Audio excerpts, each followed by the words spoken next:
remember being so scared, and I wanted out. Your feet were like tied to the bed.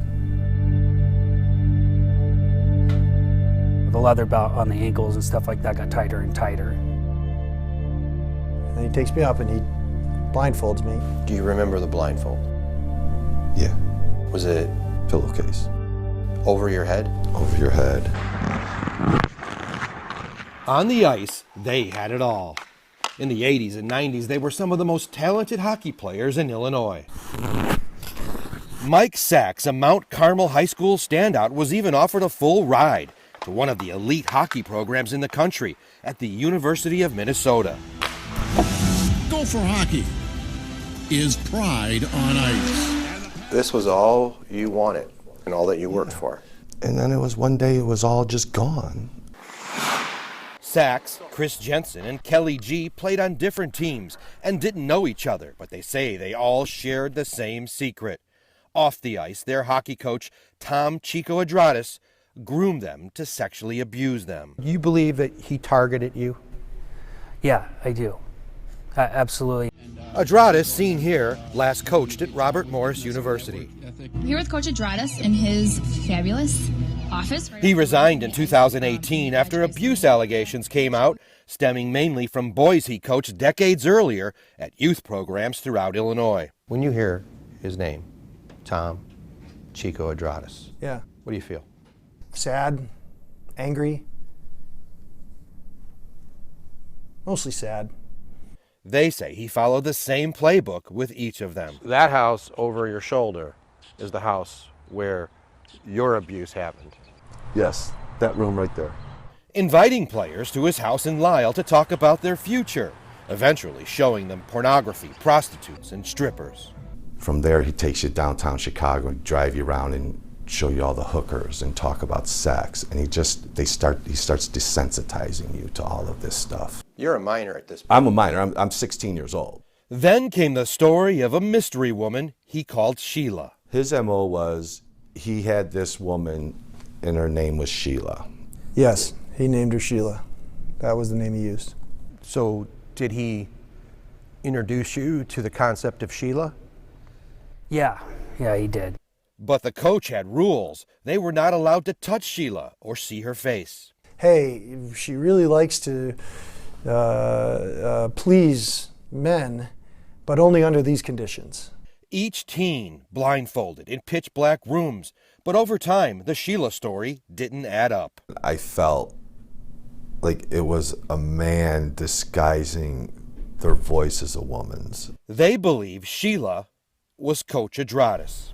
How many times would you say this happened? Oh, too many. G says a dozen times, Sachs even more. You made it very much sound like a boys' club kind of thing. Like, it's kind of an inner circle. Same playbook. It's the same playbook. The threatening, told me I've done enough for you. This is the least you could do for me. Both think the coach eventually started recruiting others to play the role of Sheila. You think he might have been bringing other people in? I think yes. Yeah. You could tell if somebody's hand is different or something. I believe, yes, we were definitely being prostituted out. Which brings us back to the University of Minnesota. Adrahtas got a job coaching hockey there, too, in '84 and '85, until his players there reported him to the university for running the same Sheila ruse. That was the beginning of the cover-up. News stories back then say Adrahtas resigned for personal reasons, no mention of sex abuse. Did the University of Minnesota bury this? Yeah, absolutely, they buried it. They buried it.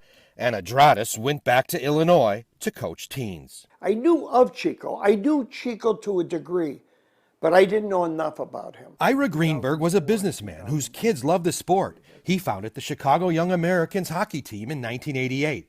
Adrahtas came highly recommended as a coach. I and other people called University of Minnesota, and we couldn't get any information. Greenberg says he tried to check his references. But you tried to get information from the University of Minnesota. Yeah. Soon after, Greenberg discovered a team member was sleeping at Adrahtas' home. Greenberg and his son-in-law, Bobby Scott, are still impacted by their talk with the boy back then. Watching that kid look at Ira and say, I can't tell you, deeply affected me as a person. But to see the kid and look in his eyes and how hurt he was is an image that is etched in my mind. I let him go. I fired him. I mean, I let him go, and I told everybody I let him go, and I told everybody why. After you fired him, you reported him to AHI? Oh, yeah. Yeah. I also reported to A-House, which is USA Hockey. But Greenberg says his reports to AHI, the Amateur Hockey Association of Illinois, and USA Hockey went nowhere. Ira, you didn't want him around kids anymore. No, not our kids. No kids. Greenberg says he informed leaders at AHI, but no one investigated it further. Had they might have found out about Brent Carey, who was also on that same team. He knew my father passed away. And the second he stepped into my house, he had a plan. Brent Carey was also a rising young hockey star. He's the ultimate predator. Carey was a minor back then when the coach convinced his mother to let him sleep over on a regular basis. To get that close to you, you're saying he had to gain your mother's trust? Yeah. He would actually tell your mother that he loved you. Mm-hmm. Yeah. That I'm going to take care of your son. Mm-hmm. He'll be safe with me. Mm-hmm. And then came the attempts to sexually abuse him. And you're saying he's your coach, you were 17, he's showing you porn. Yes. Magazines. And he's asking you to put a blindfold on and tie your arms up. Yes, 3 times.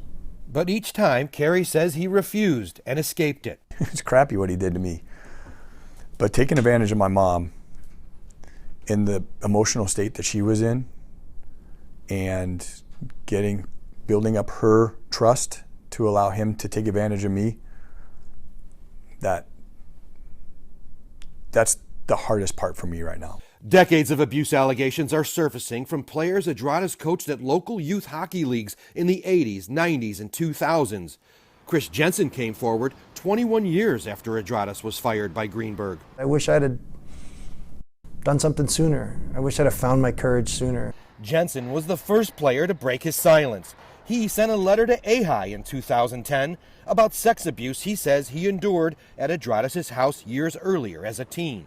A source with access to AHI's investigation tells CBS 2 investigators the organization's lawyer warned what would happen if Jensen's allegations ever got out. Were you aware that emails went back and forth about how if the media got a hold of this, it would be a feeding frenzy? No, I was not aware of that. CBS 2 investigators learned from the same source that AHI hired an expert in dealing with sex abuse cases in the Catholic Church. And Jensen says AHI told him a member of the FBI was put on his case. Finally, the coach was going to face a real investigation, or so Jensen thought. It wasn't an FBI investigation. It was really him doing it on behalf of AHI as a parent of an athlete who happened to work for the FBI. That's what was shared with me. Sources reveal AHI was instructed by its lawyers to contact all places Adrahtas coached, especially in Illinois. But Greenberg says to this day, he has never been contacted by AHI. They really did nothing. And they know all this stuff here. There's reform that's required in this culture. When I said it's toxic, that's being almost too nice. A federal lawsuit is now filed on their behalf against the University of Minnesota, USA Hockey, and the Amateur Hockey Association of Illinois, AHI, for cover-ups that enabled Adrahtas to coach hockey for decades. They didn't investigate him, didn't report him, they didn't do anything.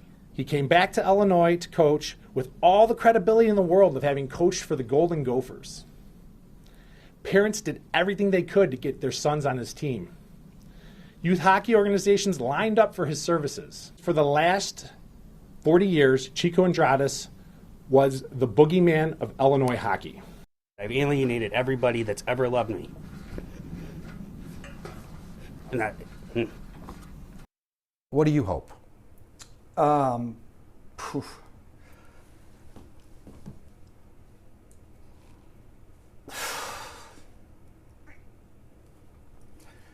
hope that all the young men who were affected by this see this effort and come forward and put an end to this. because I think that there are more men out there who were affected. He says the red flags about the coach's conduct didn't seem to matter because of all the fame he brought to Illinois hockey, winning several national championships. Amazing coach, absolute weirdo. You know, people know he's a creep, but he's a great coach. G says the coach exploited his vulnerabilities, including being 17, alone, and broke. He was living in his car when he met Adrahtas in 1999. But I was desperate, and stupid. He said the coach abused and exploited him, even offered G money to record him on video. He asked you to perform acts on camera. That's right. And he would give you money. Yeah. Did you have any idea what he was going to do with it? I know what he told me. He told me that he had a friend in the porn industry that used the videos. G says this all took an enormous toll on his mental health to the point of being suicidal. I could not stand to take another breath. Then Mike Sachs heard about G and showed up at his home to provide support. Had he not shown up when he did, things would be very different right now. And I think he saved my life. Sachs knew G's pain. He had suffered the same. The silence almost killed me, Dave. I tried to,